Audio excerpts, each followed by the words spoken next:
Tower of God Season 2 Review Part 5 The Hell Train, The Revolution Road and Walk-In. What should I say after experiencing one of the, if not the best arc in Tower of God up until this point? The Hell Train arc, or if I correctly say Hell Train Saga, wouldn't be so wrong, is my favorite arc so far. It has all the elements that it needs to raise the stakes.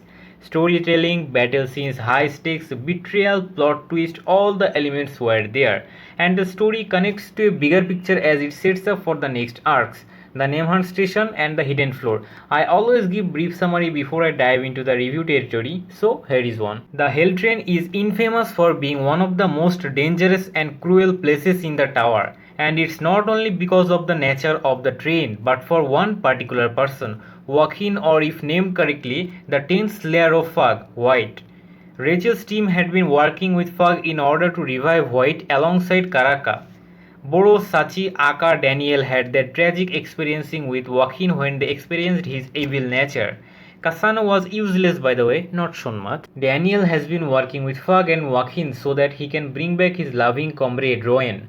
Bam is entangled in this as he and Joaquin must fight to survive. The others look for Joaquin's 5 clones as it's a variable, and Princess Yui Jahaz finally meets up with Bam and saves the day. I don't know how I did with the summary, but let us start the detailed review. As Rachel's team had left the 35th floor's train city and hijacked the Hell Train, our heroes must find a way to get back on it. Boro and Aka decided to go to the 37th floor and meet again there as they have passed the previous floor's test.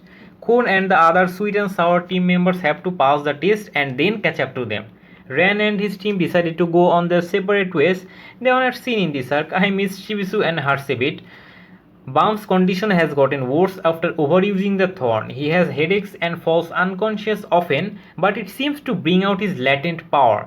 The more time goes, the stronger he becomes and unlocks more power. Though his condition isn't stable, it becomes normal as Bam learns to control this power. This tenses up Khun a bit as Bam is growing too fast and the others are incapable of keeping up with him. Wangnan and Ehua got on the train back at the train city by using the white heavenly mirror, but they got caught by Joaquin as they were trying to save Warion. They are taken hostages. We learn a bit about White's evil nature and have a flashback of 600 years ago. White had been defeated by Jahaz princess because of committing one of the worst crimes in the tower. He killed and devoured 1 billion souls. This guy enjoys seeing people in despair and toys with people's lives as he sees fit. After being defeated, he split himself into 5 clones and boarded the Hell Train as regular. They were originally 5 siblings of the Arye family, which is known for their swordsmanship. Their father, Arye Han, is probably the strongest and most influential family head of the 10 Great family.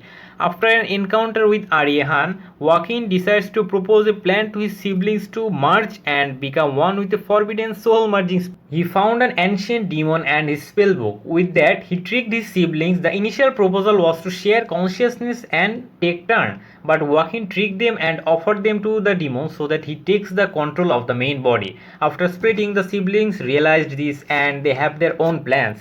When Boro, Sachi, Aka and Daniels boarded the Hell Train 600 years ago, by the way, they are damn old. I only noticed it now, but it seems that people can live hundreds of thousands of years in this webtoon. Rowan was the girl that took care of the team and also a sort of a veteran leader in the Hell Train. But all changed when they met Joaquin. Everyone was being deceived by him as Rowan got tricked into killing one of her teammates, and Joaquin's evil nature and scheme fell on everyone on the train. But they managed to seal Joaquin again by Rowan's self-sacrifice. Daniel regrets it as he went back 300 years later and made a deal with Joaquin. If he helps Joaquin to become one again, he must revive Rowan. Aka, Boro, Sachi all were regretful too, but Rowan and Daniel loved each other, so that parting was devastating for Daniel the most. That's why all of them still roam around the train. Rachel became a bit nuisance to Daniel's plan as she had planned to make White her sword. We see a bit of Rachel's character in this arc. She knows that she is very weak and incompetent. That's why she needs teammates. It doesn't matter if they are fake. The only thing that matters is that they should be capable of taking her to the top of the tower and let her see the stars. We get a hint here of her connections to Bam's identity and his past. Kon absolutely bullies Rachel in this arc. He taunts and puts mental pressure too. Not gonna lie, it was satisfying to see Rachel's patheticness. Bam, Khun and the other sweet and sour team members managed to deceive Jin Sung Ha and get to the 37th floor on time for the exam. Khun asked for a favor of a Khun family member. We did not get to see or know about him, but he seems to be high ranker like Yuri. He stopped the train for a bit so that everyone could board the train on time. Bam comes and stops Walking's evil play on the station platform. They fight a bit and Bam is no match for him. The conductor of the train steps in and issues a Slayer nominee qualify match where either Bam or Walking survives. Walking decides to look for his other siblings and Bam has 1 month to train. The others did notice the lack of will to kill in Bam when he battles. We know that Bam fights to protect, not to kill. He stumbles upon a guy called the God of Guardians. Apparently, he was the one that trained Jahad and the Train Gate family leaders. Pretty big guy. Urek was also here, but he was stronger than the Guardian even at this point. As expected, the greatness of Mazino is everywhere. We got some vital information here. Everything had changed for Jahad and his companions after they had walked the Revolution Road in the Hell Train. The Guardian has a place called the Rice Spot where one can look inside and find his true self. They find what fates awaits them and choose to walk that path. Bam did not fully experience the Rice Spot, but he progressed a bit as a character. At least he has another reason to go up the tower besides chasing after Rachel. Simp. He won't put anyone's life in danger anymore and fight to protect the people he holds dear to. Nice character development there. Joaquin finds one of his siblings, Anna, as Wangnan, and Eva finds Vicent and David. Vicent is different from Joaquin as he does not have that cruel and evil nature. He plans with another sibling named David to absorb Joaquin, but this time he will be the one in charge of White. The plan fails as Joaquin tricked them even before they became White.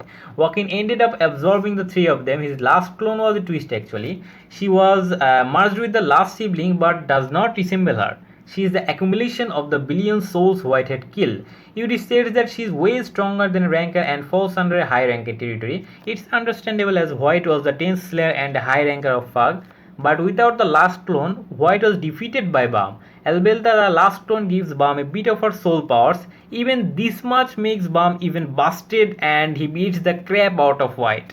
He already had that blue beach thing going on with him after he got the thorn, and now another power up. I guess we don't need Anas now. Did not he become too strong? The other characters like Prince, Aircraft or Missing did not get as much important as they should, but it's okay. Our girl Ehua had a badass moment with her flames going wild. I feel kind of bad for Angel, but who cares? There was a cool showdown there. Bam truly shone in the latter battle in the dollar show as he protected all the people he could. There was no excuses like in order to survive I have to kill bullshit. It was an arc focused around Bam's development, so I won't complain about the others' lack of screen time. As for the final touch, Yuri's nuclear punch was enough to elevate the arc. She saved everyone and finally saw Bam again. I was a bit jealous of her hugging Bam, but it was a good moment. The arc ends as it sets up the next arcs, the Name Hunt Station and the Floor of Death. We got a glimpse of our other major characters there. Yuri will be joining too, so I can't wait to see what the arcs have got to offer. Let us finish the review here. I'll see you guys in the next video. Feel free to subscribe, like and share your opinion down the comment below.